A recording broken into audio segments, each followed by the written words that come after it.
Olá, que bom que você está aqui conosco.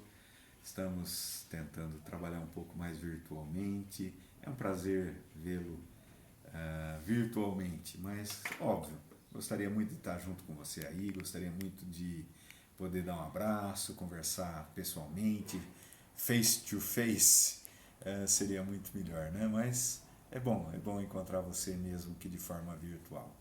Eu gostaria de dar um exemplo de crítica textual, como fazer crítica textual, como eu procederia na crítica textual de um pedaço, de uma porçãozinha das escrituras, tá bom? Para você acompanhar essa aula, você deve abrir lá no Google Classroom o último slide de crítica textual, da postagem de crítica textual. O último slide tem uma página da Bíblia Hebraica Stuttgartense, a página que tem Gênesis 4. Óbvio, você tem a Bíblia Hebraica Stuttgartense, mais fácil ainda, melhor ainda, você vai enxergar melhor. Acompanhe, por favor, na própria Bíblia. Se não, abra aquele último slide lá que dá para você acompanhar, tá bom? Vamos lá. Aqui, olhando o aparato crítico fica bem aqui embaixo da página da Bíblia Hebraica Stuttgartense. Olhando o aparato crítico, você vai ver nessa página que está lá, CP 4.1, quer dizer, capítulo 4, versículo 1. E aí, dois As separados por um traço, quer dizer, de A até A, um símbolo que está aqui, que é o símbolo da Septuaginta. Na Septuaginta, traz dia, tu, teu, através de Deus. Dia, tu, teu, através de Deus. Tá bom? Indo para o texto, você vai ver que no texto de Gênesis capítulo 4, de A no versículo 1, é a expressão final do versículo, que é et Adonai. Et Adonai.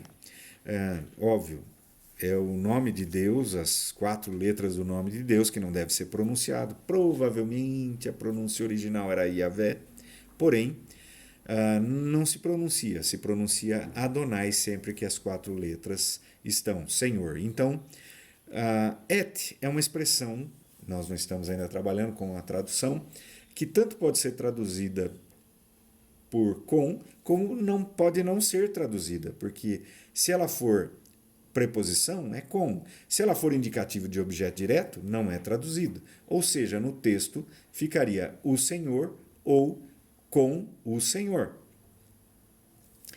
Isso significa, olhando a oração como um todo, que ou Eva disse, consegui um homem, ou como está na tradução, amigo de um varão, né? Consegui um homem, o Senhor, conseguiu um homem com o Senhor, no texto massorético, óbvio, preferência com o Senhor, e na Septuaginta conseguiu um homem através de Deus, através de Deus.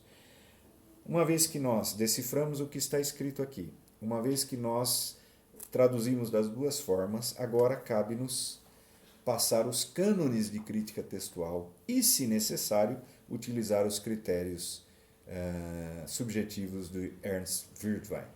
Vamos lá. Cânone de crítica textual. Cânone primeiro. A leitura mais antiga deve ser preferida. Veja, nesse caso, eu tenho que fazer uma explicação aqui para você e vale para sempre que acontecer isso, tá bom? E é o mais comum de acontecer em crítica textual é a Septuaginta fazendo emendas, variantes textuais ao texto massorético. Quando isso ocorrer, você tem que pensar o seguinte: há alguns poucos manuscritos da Septuaginta, poucos mesmo, bem poucos, que têm data anterior aos manuscritos do texto massorético. E nesse caso, o texto massorético como um todo concorda com a leitura que está aí no Códice de Leningrado, et Adonai. Então, porém, a coerência e convergência de todos os manuscritos massoréticos, de tal forma que a gente pode dizer que o texto massorético diz isso, ou seja, conjunto de todos os manuscritos massoréticos diz isso, a grande coerência e convergência disso faz com que a maior parte dos estudiosos do texto hebraico, Wertwein, e aqui no Brasil, Edson Faria Francisco, o maior de todos, apontem claramente que o texto massorético deve ser reputado por mais antigo, quase que ipsis literis, o texto consonantal do ano 90 depois de Cristo, o texto que foi consolidado no Concílio de Jamnia 90 depois de Cristo. Ou seja, para esses estudiosos, e eu concordo com eles, nesse critério de leitura mais antiga, o texto massorético é preferencial em relação à Septuaginta, pelos motivos que expus. Então, cânone primeiro favorece o texto massorético. Cânone segundo, a leitura mais difícil deve ser preferida. Claramente, a Septuaginta tenta facilitar a leitura, né? Com o Senhor, mesmo que eu defenda a tradução com o Senhor, fica mais difícil de ler do que através de Deus. Da mesma forma, pior ainda se eu considerar indicativo de objeto direto, conseguir um varão, um homem, o Senhor, pior ainda. Não faz nenhum sentido, nem tem como, né? Mas, de qualquer forma, conseguir um homem com o Senhor, fica mais fácil conseguir um homem através de Deus. Isso facilita a leitura, a Septuaginta facilita a leitura. Então, a leitura mais difícil é do texto massorético. Depois, a leitura mais breve, não, é substituição de termo por outro, de preposição por outra, do nome de Deus pela palavra Deus, quer dizer, é substituição, não há texto mais breve, não houve omissão nem acréscimo de nada, tá bom? Então, fica empatado, não dá para usar esse cânone. O cânone de maior apoio geográfico, a leitura com maior apoio geográfico deve ser preferida. E óbvio, apenas a Septuaginta, de todas as testemunhas textuais, os manuscritos antigos, as traduções antigas, apenas a Septuaginta diverge.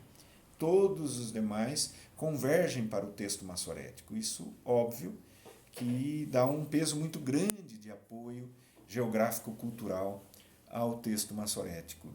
E digno de nota é que até as traduções dependentes da Septuaginta, como a siríaca, por exemplo, não divergem aqui. Então, por esse motivo, o texto massorético ganha nesse cânone.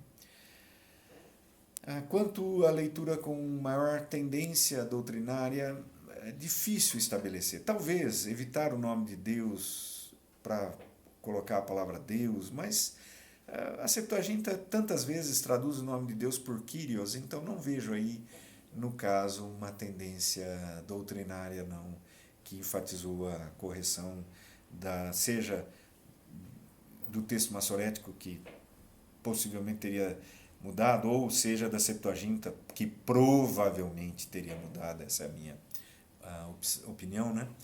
Então não vejo tendência doutrinária motivando isso. Estilo do autor não é uma expressão preferencial do autor, essa da preposição, seja de um lado, seja de outro. Então não usaria esse cânone também. Finalmente, a leitura que melhor esclarece a versão, na minha opinião, sem dúvida alguma, a Septuaginta tentou facilitar, acabar com a ambiguidade do et, bem como deixar claro que o Caim foi conseguido né, como filho, como um homem que, através de Deus, quando eu digo com o Senhor, fica um pouquinho mais ambíguo essa questão. Então, a Septuaginta, eu percebo que a Septuaginta buscou esclarecer e por isso emendou, mudou o texto. Bom, todos os cânones favorecem o texto massorético, então nesse caso nossa opção, minha opção, seria mantenha-se o texto massorético. Daqui a pouco tem outros vídeos com mais variantes.